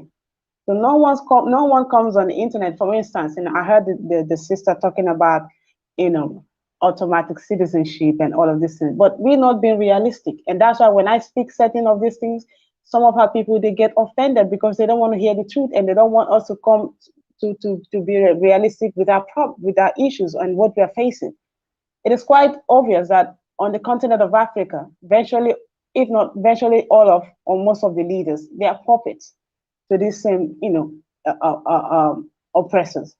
Now, there's a way, and then they are bought off by just little amount of, token or something like that that they give to them. They buy them off like through this means. And now the Chinese are coming, they're doing the same things and all of these things. I don't really like talking, but I just want to give an insight of where I'm going to as regards to what the statement our sister made as regards, automatic citizenship. Now, you don't demand automatic citizenship on the internet. You don't come on. That's why when I did a video, I said, let's move in silence. Let's work on code. People don't, we are the only people that talk about all of our issues, our plans, everything on the internet, meaning it will lead us to nowhere. People who are actually on ground doing something, they don't come up and expose that secret or do whatever thing on the internet and start talking about a platform that is not even our own platform. So you see what I'm saying? That's why working on code, moving in silence is very important, because they will keep using our own people, whether it's coming from the continent or from the diaspora, to stop any plan that we want to have or whatever progress that we are about to have. That is why when I say whatever move you want to take, whatever thing you want to do, you can do it in silence and you can achieve those things. Because this other group of people are doing the same thing, So are we going to follow suit, or we want to, out of emotion, say, oh, but the African leaders, they are supposed to do this? But the last I checked, some of us are calling them puppet, and that's what they are. So how are you going to be asking puppets to do this and do that when they're already bought and all of these things? We are not being realistic. We are not being realistic. For me, I really want reparation. I really want our people to repatriate, for those who are willing, back to the continent, so we can collectively work together as a collective, as a group. Because when I look at our people from the diaspora, my heart weeps because of the things they've gone through when I study some of the history, and especially the things they're going through currently and they've been going through. So you see, they don't have no ally. None. No one to stand, no one to speak in, no one to demand anything. So they're always expecting, to be accepted by this other group of people or asking for this. You can't be asking. That's why I don't believe in protests and all of these things, because who coined the word protest and who initiated it? The same people. Why should I be, working on their narrative or moving according to how they program me to move through all of these things that they set up? So we must start redefining things for ourselves and start educating us and our kids by ourselves. Otherwise, we'll always have a particular mindset, because we are so divided mentally, because we don't think alike. We can't work together mentally. Quite a number of us, we are lazy, to do a lot of things, to understand ourselves. These people, they know us so much that they trigger us and we react. That's what we do, only react and outrage and all of this. And at the end of the day, after all that and done, nothing changed. We are still in the same position. So what are the practical steps are we going to be taking to bring change? We can't bring change when we sit on the internet and talk about things that should be done in the closet. That's not possible, because no group of people do that except us. And this is one thing I'm trying to tell our people. We can't keep focusing on the oppressors. Why you're losing focus on ourselves? That we are not, doing anything about our own situation. So we should what has happened to us has happened. Let's now focus on us and think of how we can move from point A to point B and get solutions to our problem. Let's start holding ourselves accountable, because accountability, from my observation, is lacking in the Black community. These are the things that we need to start doing, and holding ourselves accountable, be realistic about our issues and deal with it from a logical perspective, not from an emotional, you know, that thing is not helping. So I really, would love us to really work on ourselves and see how we can channel our energy to ourselves. That's where we can get results. But when we keep channeling our energies to other group of people, always talking about them, always, associating every conversation that has to do with us to them, then, we will not get anywhere. That's why I'm calling for us to focus on us. Not that we should take our eyes off whatever thing they're doing to us or something like that. No, we should not. But again, the focus should not be shifted. The focus must be within us, and we must learn and teach our children how to work on and speak on code. It's literally very important. That's the only way we can conquer. As long as we keep, always voicing out everything that we want to do, always coming out to, calling each other out on the media, bringing each other down, tearing each other down, and all of these things. We can't even speak to ourselves privately because of, we are not serious. It's all about the views. It's all about this. For me, the only, because, well, let me not, I don't want to keep you guys too much. I believe, thank you for the time, sister, you've given me to air out this, my personal opinion or perspective. I I really appreciate that. But I think that we are having this conversation is a step, because it hasn't happened before, but is a step to us reuniting and doing a lot of things. And I really really believe that as long as we come with an open mindset and with an open mind, we can actually, and we have the heart of to learn. Learning comes through humility, so we can learn about each other and see how we can change certain things that is happening around us, so that our future generation can have a better life, so we don't pass on certain of these foolishness that we have onto them. We need to change certain things, and by doing so, for that to happen, we must be responsible and be accountable to ourselves. you know Thank you very much. I appreciate you.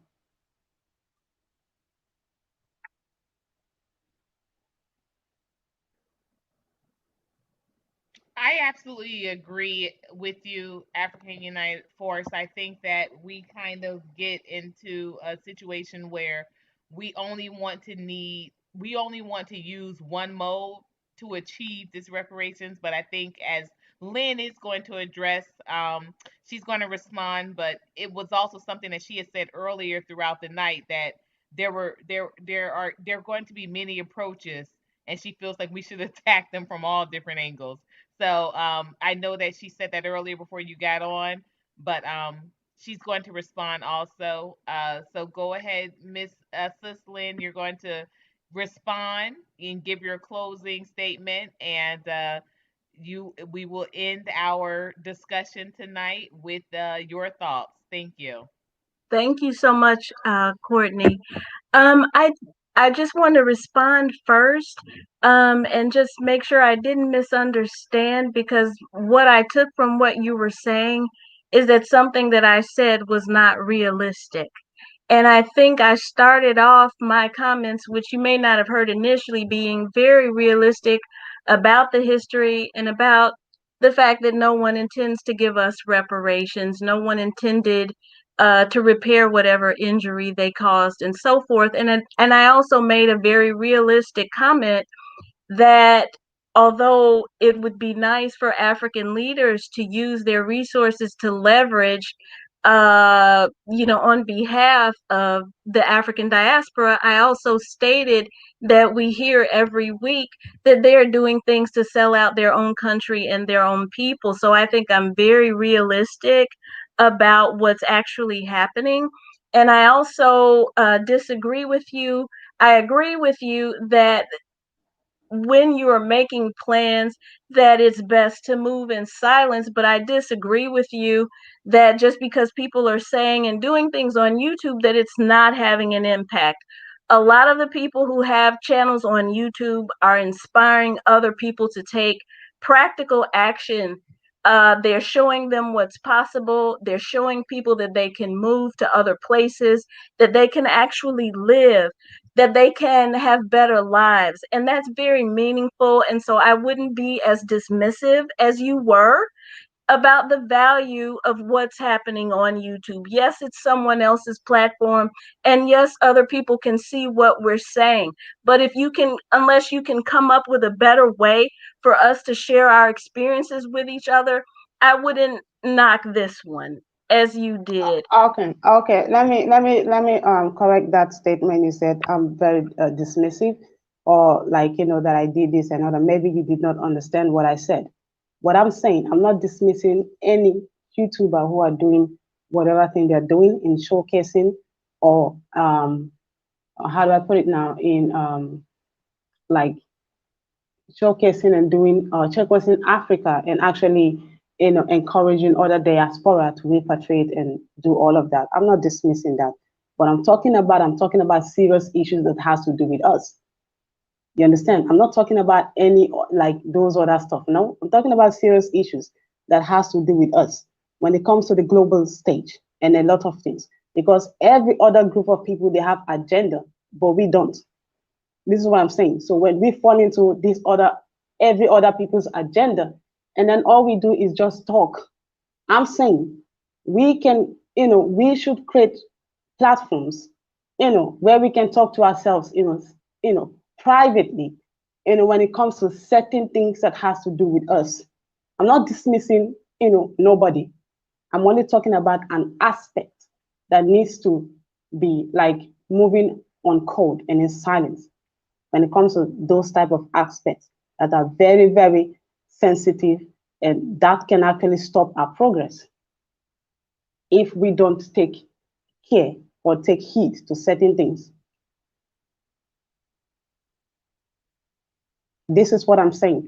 I'm not dismissing nobody. Everybody has rights to come up to, particularly YouTubers, to do whatever they want to do. But I'm saying not everything should be put out there in the public.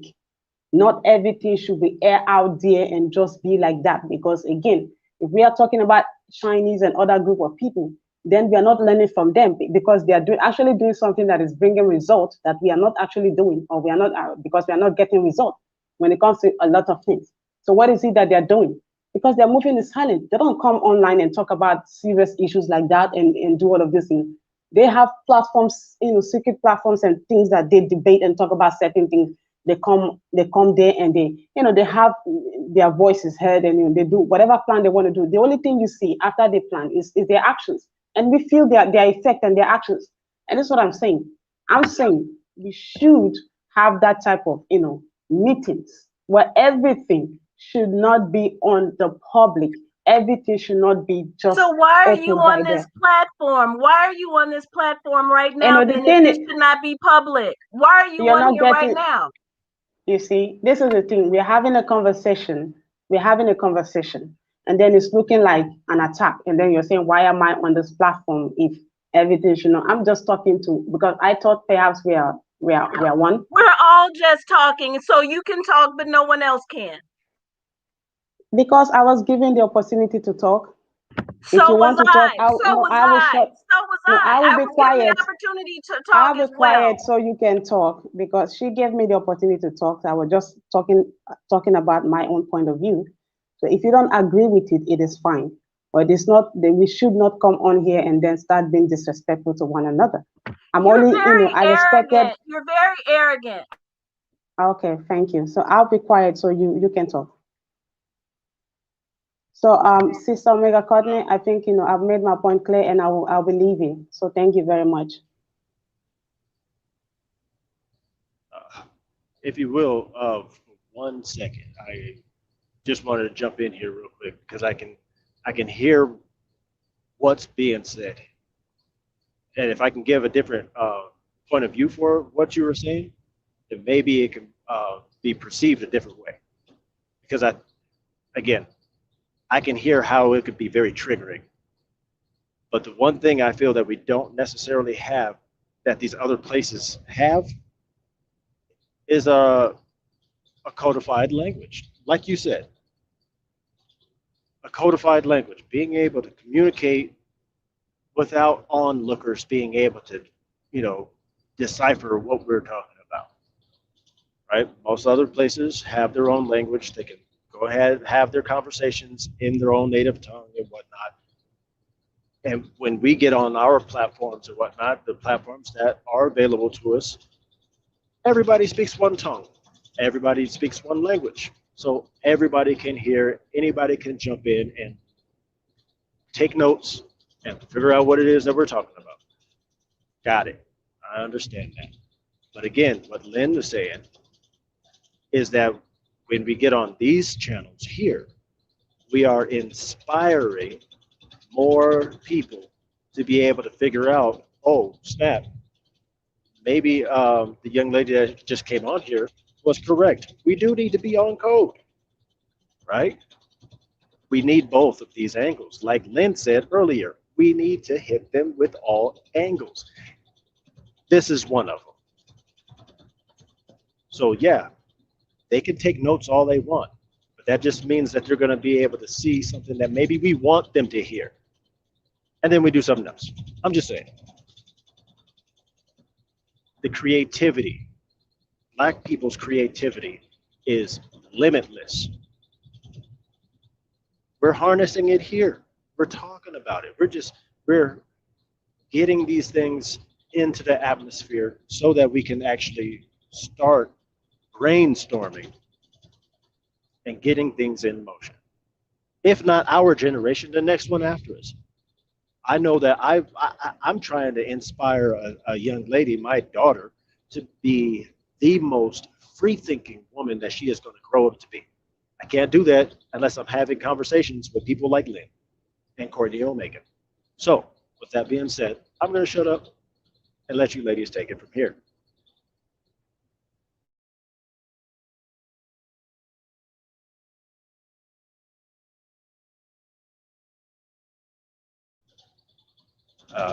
Courtney, hello.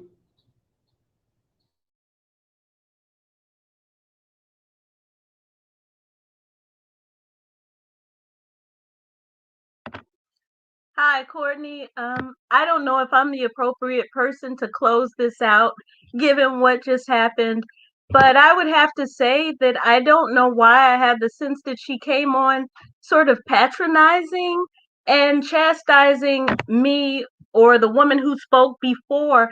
I don't know what that was about, but it felt very much like being talked down to. You're unrealistic.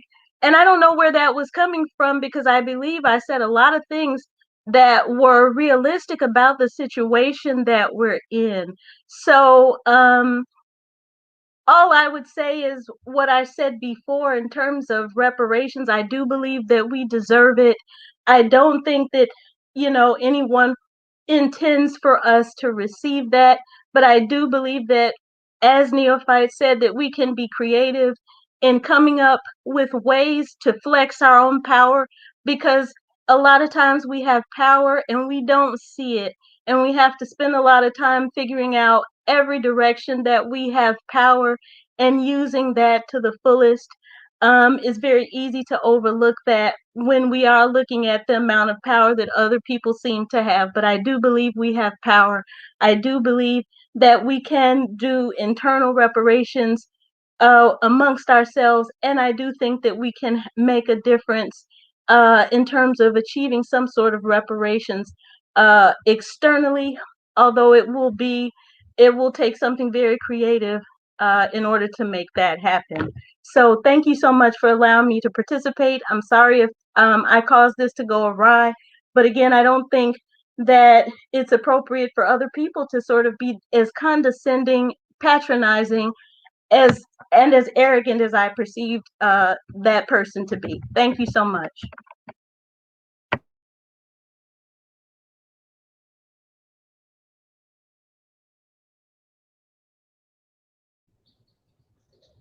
Hey, Courtney, you want to turn your mic on?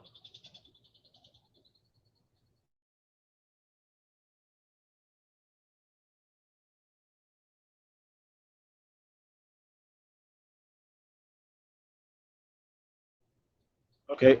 So I'm just gonna fill in some space here. That way, Courtney can come back on as soon as she turns her mic back on. So go ahead and close out her show. Um, Again, Lynn, if you don't mind me saying, you presented great points because again, we got two different perspectives, right? And we're constantly coming um, we're kind of coming up against our own brick walls, right? If you allow me to turn that phrase, people from the diaspora or continental Africans that come over to the United States or get a chance to encounter some American Africans, we're not going to see eye to eye. Why? Because we have two different versions of the same tyranny being enveloped on us, right? That we're enveloped in, right? We have South Africa, apartheid, and their version of Jim Crow is slightly different than American Jim Crow, and the things that we had to deal with. So there's going to be a different version of the same thing, and we're going to have different approaches, right? So yeah, it's going to bring out some triggers. It's going to bring out some emotions. Like, look, we can't overlook what happened in America, and we can't allow anybody to tell us that we should just get over it, pull ourselves up by our bootstraps. Damn that. We don't need people doing that. What we need is people to come over and really take a few more steps in our shoes before giving a constructive criticism. Take just a few more steps and understand how does that affect previous generations to the millennials, previous generations from Generation X, and realize that, oh snap, we're really not that far away from any form of segregation. A lot of the people that grew up in segregation in that era are still living. That means that those people, their parents were probably just coming out of sharecropping, which means that those parents were formerly slaves. So generationally, we're not that far from one of the worst times in this country, let alone the world, right? So triggers need to be addressed. Shadow work and things that stir up these emotions that are passed down generationally, those things need to be addressed before giving constructive criticisms, right? So, yes, you have every right to be triggered by anything that was said, but understand these are still things that need to be talked about. So, you closing out, perfectly fine. I'm good with it. Anybody else? Uh, just gonna have to follow something sharp accidentally on purpose, of course. But you know, again, personal opinions get mixed in with my truck driverness. um, Again, filling in time. Courtney, are you there? I am here, and Lynn, I absolutely agree. I um I do think that I always welcome discussion. As I've often said on this platform, they things that I even say may not be received that way, but they're always going to be said with love and with some sometimes candor is the only kindness. But I do absolutely still feel that are you're welcome to close it out because again, uh this platform that I share, I mean that wholeheartedly. I share this space, and that's why I love to look out and I see blue is one of my favorite colors. Of course, nothing trumps purple, but when I look in the globe sphere and I look at the chat room and everyone is blued up, everyone is torched up there because everyone's opinion and everyone's contribution is valued and valuable. And it was sharp, and it was even difficult for me to hear from African Unite Force. I've known her for a little bit. I've been a guest on her show. She's been a guest on my show. Not everything that she says I agree with. Not everything I say she agrees with. But I know that we wholeheartedly are all seeking those solutions. So she may have a different approach that she feels that she is strong about. I was surprised to hear some of her tone. But I can tell you that, honestly, I've known her for a little bit. Nothing that she has said was to slight you. These are just things that if you look on her channel, on her platform, she speaks very passionately about revolution, and she speaks very passionate about our power as a people, as a community, as a diaspora. But and I Courtney, definitely hear you. Mhm. If Courtney, may I say, don't you find it ironic that she has a YouTube channel, but her position was that, well, people are just talking on YouTube and they're doing nothing? How do those two statements exist in this or in the same space? I mean, that's she's embodying a contradiction. She's telling other people that when they're on YouTube talking, it doesn't mean anything, and yet she has a whole YouTube channel talking about revolution. Is that not a No, contradiction? well, no, what I think she was talking to are the people that have, and I know them. I know people that have YouTube, and that's the only place you'll ever see them. I know literally there are 3 other YouTubers that I know are here in Atlanta, and they have huge platforms. I mean, huge platforms. I have I'm not even at 2,000 yet.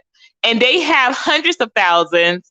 And I can't, and they're on YouTube all day, all the time. They have 60 to 100 to 200,000, subscribers, and I never see them anywhere. that's Okay. that's what I think she's speaking to. Okay. I never see them anywhere. They ain't down in no commission meetings. They are not, they're not on any live interviewers. They're not any of those spaces or in those places, but they are on YouTube all day, every day, and got hundreds of thousands of subscribers. And Okay. they're right here in Atlanta. Okay, but That's what I Courtney, think she's speaking to. Yeah. But if she's talking about revolution on the public platform and then saying move in silence, how do you talk about revolution on a public platform and then say, well, the best way is to move in silence? You wouldn't be talking about revolution on a public platform if you really believe that. I think that maybe she was talking about the approach. I think, when I say, hey, what are our ideas, that may be something that is not as, that may be not the conversation. If you visit her platform, you'll get to see what I mean. She does have great conversation. She speaks about how, we shouldn't be putting all of our trust into churches. And of course, in Africa, they have a real huge issue with that. So when I say that she speaks on revolution, it is not in the same regards of, hey, this is how we should be fighting and da da da da. She encourages, people to get businesses. She encourages children to learn how to play chess. She is she learns different languages. She teaches different languages. So this is what I think. This is the truth, the reality that she's speaking on. As far as have I heard her talk about, militarizing our strategies into warfare or things like that? No. And so maybe when she hears those type of things, she's like, hey, they shouldn't be talking about those type of things on the airways. Maybe that was the approach. Like I said, she caught the conversation very late. Unless she was here in the beginning, but she just wasn't speaking. So, the name didn't pop up. But from what I saw, she caught the conversation very late. And with catching this conversation late, she didn't hear that there were levels to this. so to speak. There were other topics that we approached before we talked about, hey, what are we willing to do? How are we moving? And she came in on the tail end of that conversation. Literally, as you saw, she came into the panel when we were closing out. So, Right. and she didn't even appear in the chat unless, like I said, she was lurking. And from my experience with her, she's not a lurker. She, usually does announce herself. But, from what I saw, she literally just got into the chat maybe about 25 minutes ago. So, Excuse me, Courtney. yes, Neil. Um, well, it what was that phrase that I mailed to you a while back ago? We had a discussion about it. I That you believe keep Lynn it is and funky. yes, ma'am. This Yeah. is exactly what I was talking about here. I believe Lynn is highly sensitive to deodorized discord. In other words, she's trying to keep it funky, just like I told you. And that's how I feel we all should be. Now, that's not mine. Like I said before, I got that from someone else that taught me it. But I feel that we should definitely be as sensitive to discord that is deodorized. We definitely have to make sure that we stay true to ourselves, true to our hearts, and true to how we perceive our environment. And our environment is very hostile in any way, shape, or form to Black people in general. And when I mean Black people, I'm not talking about anybody with melanin. I'm talking about us, we, Black folks, ones that were oppressed on all different levels. I'm not talking about inclusive, like including dark skinned Asians or anything of that nature. I believe personally we have an and problem where we start saying black and this and black and that, including everybody. Start right there. But again, by digressing, I'm just going to say keep it funky.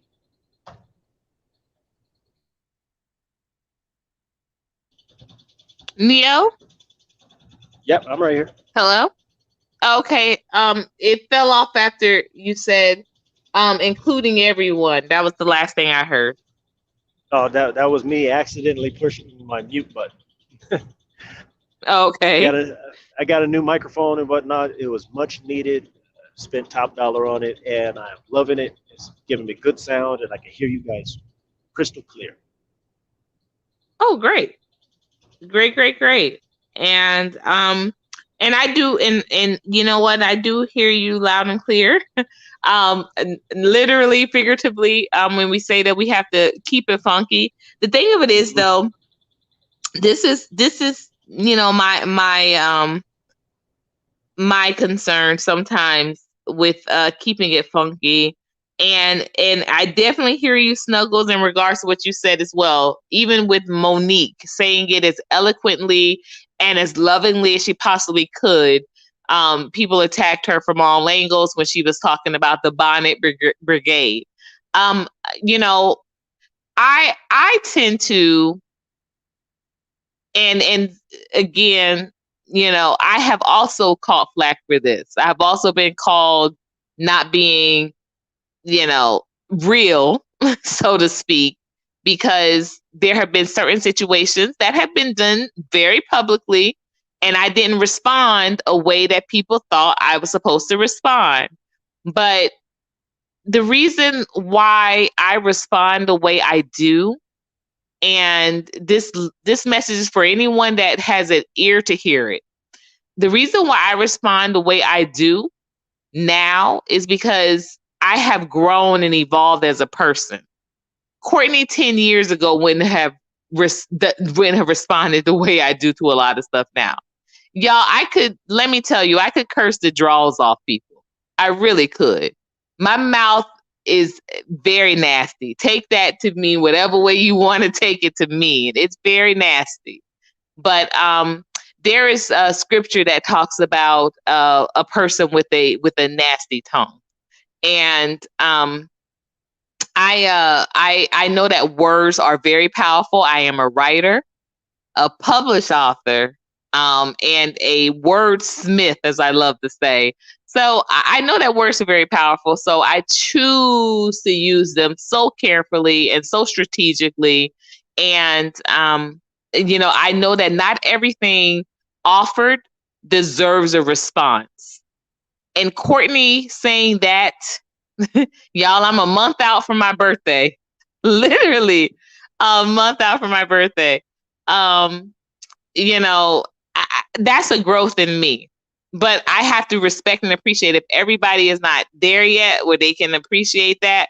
But the reason also why I do is because I'm telling you, I know so many of these people that are, on the internet, as George W. Bush and Al Gore would say. They have so much to say, but just I don't that backup is not there. That backup is not there. And I'm not saying African United Force is not one of them. I'm not saying that in the least. Like I said, what I know of her is she is about what she says she's about. She, made certain moves to make sure that she was getting back to Africa to support her people instead of, because she was criticized also. She was criticized also when she was living in Moscow, but she was talking about the issues going on in Moscow, in Africa. People criticized her and said, hey, you're doing all this talking, but you're not even living here no more. Why are you even talking about what's going on in Africa? And you're talking about infrastructure and these things that are going on, and you're not even living here. So she moved back. She moved back to Africa. She literally moved back to Africa about 2 months ago. So when I say that I've seen her do things to be about what she says she's about, I've seen that. So again, I don't know her personally, but I do feel like I know a lot of people spiritually, but I don't know her personally. But I'm telling you, I know what she's speaking of when she's talking about there are people that's all they're doing is this YouTube shit.